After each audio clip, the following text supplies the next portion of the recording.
Hi! நானும் சரி, ஹஸ்பண்டும் சரி, ஒரு வாரம் ஃபுல்லா வெஜ் சாப்பிடலாம் அப்படின்ட்டு பிளான்லாம் பண்ணுவோம்.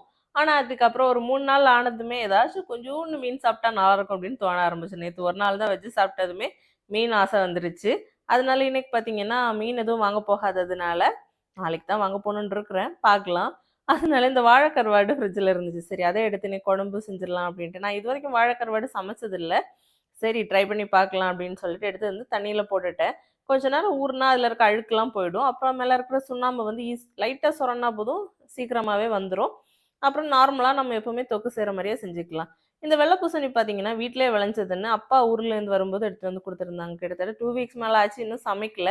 சரி இன்னைக்கு வந்து அதில பச்சடி செய்யலாம் அப்படின்னு தான் எடுத்து வச்சிருந்தேன். நம்ம வெள்ளரிக்கால பச்சடி செய்றோம்ல, அதே மாதிரி இதில செய்யலாம்.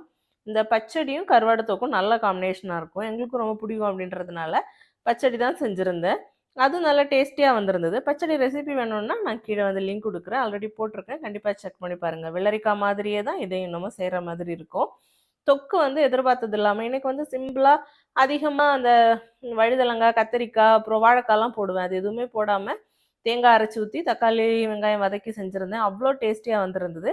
அப்படி சூப்பரா வந்து இன்னைக்கு பச்சடியும், அப்புறம் கருவாடு தொக்கும் வச்சு லஞ்ச் சாப்பிட்டாச்சு. உங்க வீட்ல என்ன லஞ்சுன்றத கமெண்ட்ல சொல்லுங்க. அப்ப நாளைக்கு இன்னொரு வீடியோல வந்து மீட் பண்றேன். பாய்.